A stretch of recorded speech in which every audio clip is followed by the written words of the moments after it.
नमस्कार दोस्तों, भारत को आंख दिखाने वाला बांग्लादेश आखिरकार भारत के आगे घुटने टेक दिया है। अभी तक भारत के लोग ही यूनुस को सबक सिखा रहे थे, पर अब खुद बांग्लादेश की आर्मी अब मोहम्मद यूनुस सरकार को सबक सिखा रही है। जी हां, बांग्लादेश के आर्मी चीफ ने एक ऐसा बयान दिया है जिसे सुनकर यूनुस की नींद उड़ गई होगी। बांग्लादेश के चीफ आर्मी ने एक इंटरव्यू में भारत और बांग्लादेश के बारे में ऐसी बातें कही हैं जिसे सुनकर भारत के लोगों को काफी तसल्ली मिलेगी। बांग्लादेश के आर्मी चीफ के बयान जानने से पहले यदि इस चैनल पर नए हैं तो चैनल को सब्सक्राइब जरूर करें। देखिए, बांग्लादेश में चारों तरफ अकाल पड़ा हुआ है, लोग भूख से मर रहे हैं, फिर भी यूनुस भारत से पंगे लेने से पीछे नहीं हट रहा है। पर बांग्लादेश के आर्मी चीफ ने भारत के आगे घुटने टेक दिया है और अपने देश की हकीकत को कबूल लिया है। सबसे पहले आर्मी चीफ ने कहा कि इस देश को इलेक्शन चाहिए। बांग्लादेश सरकार मोहम्मद यूनुस को अभी एक ही काम होना चाहिए कि इलेक्शन कैसे हो।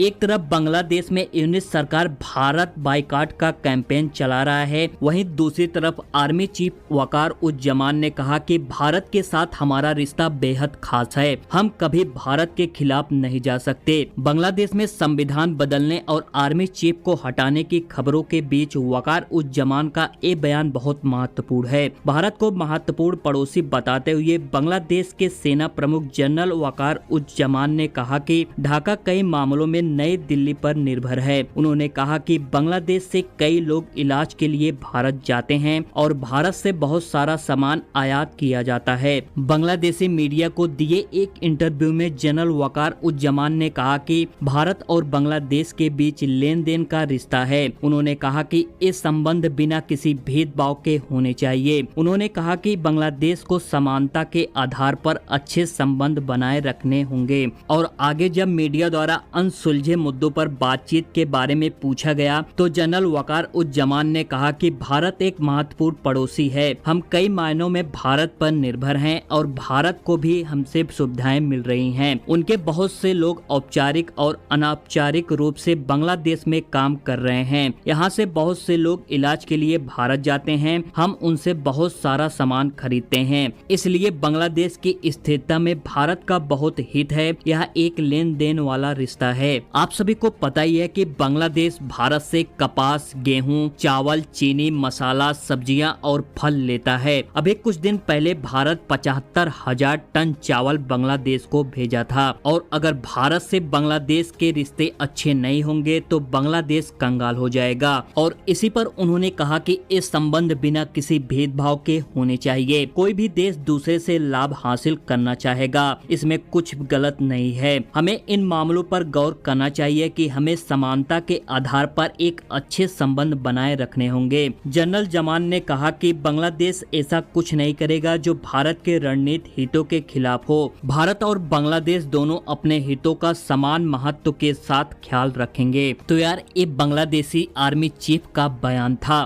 तो यार, ये वही देश है जो इंडिया को कब्जाने की बात कर रहा था और इंडिया को तोड़ने की बात कर रहा था। पर आज बांग्लादेश सरकार यूनुस की वो हाल हो गई है कि इनको देश छोड़कर भी जाना पड़ सकता है। जी हां, पड़ोसी मुल्क बांग्लादेश इस समय भारी उथल पुथल के दौर से गुजर रहा है। छात्रों के विरोध प्रदर्शन के बाद शेख हसीना प्रधानमंत्री के पद से इस्तीफा देकर देश छोड़ चुकी हैं। उन्हें भारत में शरण लिए हुए 5 महीने से अधिक का समय भी हो गया है, लेकिन इस बीच देश में 3 महीने के भीतर चुनाव कराने का वादा कर सत्ता में आए मोहम्मद यूनुस अब अपने ही वादे से पलटते हुए नजर आ रहे हैं। बांग्लादेश की अंतरिम सरकार के मुखिया मोहम्मद यूनुस का कहना है कि देश में आम चुनाव 2025 में या फिर 2026 की शुरुआत में होंगे। हालांकि उन पर चुनाव की तारीख तय करने का दबाव लगातार बढ़ रहा है। उन्होंने देश के नाम अपने संबोधन में कहा कि देश में चुनाव 2025 के अंत में या फिर 2026 की पहली छमाही में हो सकते हैं। मोहम्मद यूनुस ने देश में होने वाले सुधारों को लेकर एक आयोग गठित किया है। उन्होंने कहा है कि चुनाव की तारीख तय करने से पहले सुधारों पर जोर दिया है। अगर राजनीतिक दल न्यूनतम सुधारों के साथ भी चुनाव कराने को सहमत हो जाते हैं तो चुनाव अगले साल नवंबर तक हो सकते हैं। तो यार, आप लोग को क्या लगता है कि मोहम्मद यूनुस बांग्लादेश की स्थिति को सही कर पाएंगे या फिर ये भी कोई बहाना लेकर देश छोड़कर चले जाएंगे? तो इस पर आप लोग की क्या राय है? अपनी राय कमेंट सेक्शन में में जरूर बताएं और ऐसे ही देश दुनिया की जानकारी के लिए हमारे चैनल को सब्सक्राइब जरूर करें। मिलते हैं किसी नेक्स्ट वीडियो में।